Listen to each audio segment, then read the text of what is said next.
Greetings. Happy Wednesday. So did y'all see this post that Donnie did? Evidently he was in Memphis, Tennessee, and this is what he said. In my hotel room after 12 midnight in downtown Memphis tonight, while in bed, the door opens and someone comes in my room with a dog. The dog begins to bark and lunge at me on his leash.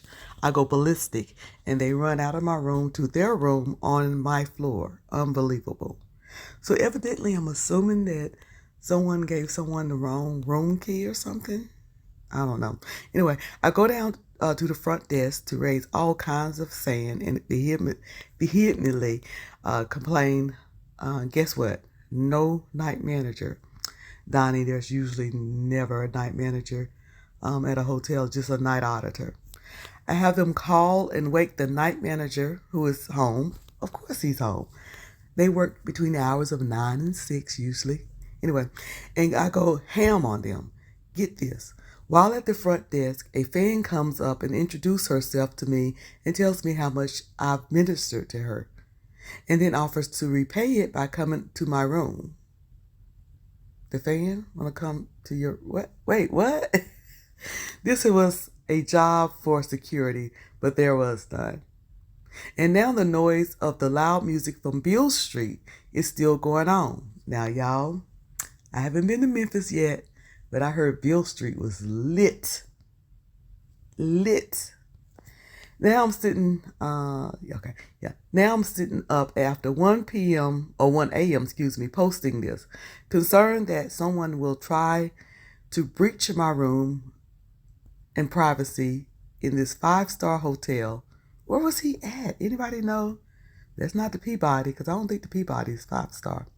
Where everybody knows my name, that gives out keys to people liberally. Notoriety has its disadvantages. Good Lord. Well, we found out over in the beef sector that just having 1,000 to 5,000 subscribers could cause you not to have any personal space and privacy. They somebody caught one of the beef sector content creators. She was coming out of a restaurant, like a soul food restaurant, and they caught her on video, and she was not at her best. Anyway, it could happen. It could only happen to me. No, it could happen to anybody, Donnie. I got to stop traveling alone. Yep, you really do. Forget this. I'm going to bed. And perhaps you shouldn't have told people you travel alone. But yeah, at this point, you really need to stop traveling alone. You should have security. So he turned around. He gave an update about 9 hours ago. And again, I got this all off Facebook, as you can see. Over 700,000 people were reached with this story of my hotel stay in Memphis.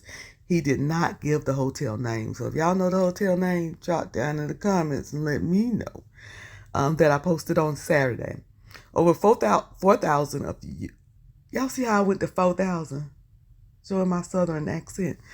Over 4,000 of you commented and empathized and sympathized. Advised, prayed for, and supported me in this most bizarre occurrence. Seriously bizarre. Here's what happened in the aftermath. The night went badly, and I didn't sleep for fear of whomever invaded my room returning. I would have told them to recode my key. You know, if they recode the key, that means it locks the door. And well, okay. There was no other room to be switched at 1 a.m., and the latch on my room door was broken. Oh, after placing a little refrigerator up against the door, I stayed awake until 9 a.m. That's when the manager called my room and gave me her findings after viewing the hotel video that she watched to get answers as to whom it was that entered. Donnie, I know you saved and sanctified, but do you have your little steel? You still need your little steel. It was a manager. Say what now? A new manager who had just moved into the hotel from another city. He was in room 646, fake number, okay, and I was in room 546. He had taken his dog for a walk after midnight and forgot his room number, used his master key, and he and his dog entered the room. Instead of simply staying and stating that he made a mistake in talking with me, he grabbed his dog and ran before I could get my pants on and get to the door. Was that manager fired or at least suspended?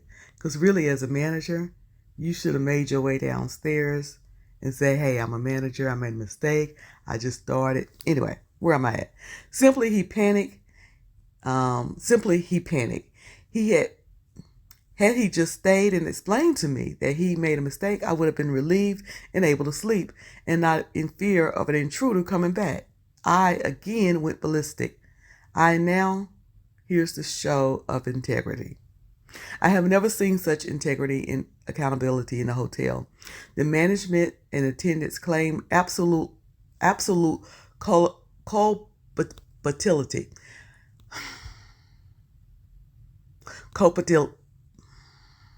Culpability and took total ownership of the wrong without making one excuse.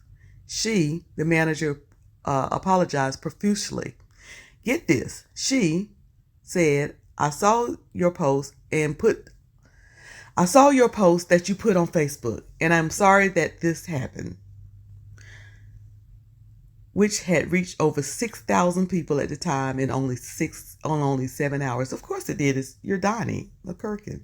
We fall down, we get up. I purposely did not post that name of the hotel so as not to harm their image. I'm glad I didn't, because they showed wholehearted respect and rectified it. The true hotel customer service. The manager who entered the room, I guess NK mean not known, called and profusely apologized without being coerced. Of course, she didn't want to lose their job. Even came up to me in the lobby to apologize face to face.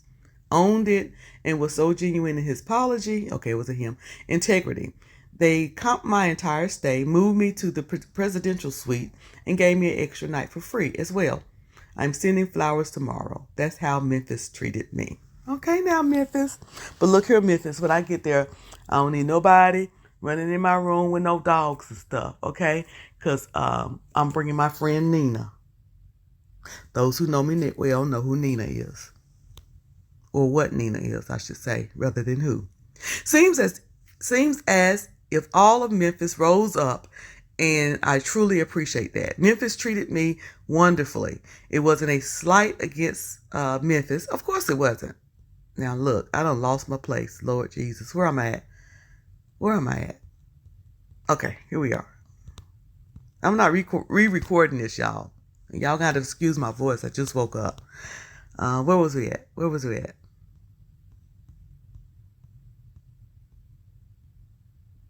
Okay. Seems all of Memphis rose up, and I truly appreciate that. Memphis treated me wonderfully. It wasn't a slight against Memphis. If anything, it was a show of the real love in Memphis. The people loved on me in the streets, restaurants. Shout out to Piccadilly's. Oh, they got a Piccadilly's? I love Piccadilly's. We don't have one here anymore. I'm assuming that's Piccadilly's restaurant. BB King's, the greatest music and bands. The BB King All-Star Band. Slam the Hotel, Brown Baptist, Pastor and Lady, I guess this is Bishop Brandon Porter, Jerome Kism. Memphis is wonderful. Just wanted to bring you all up to date. Some of you already know what hotel it is. Hotel it was. But after such a wonderful service and heartfelt love shown, I will be back. Thank you all for caring and commenting.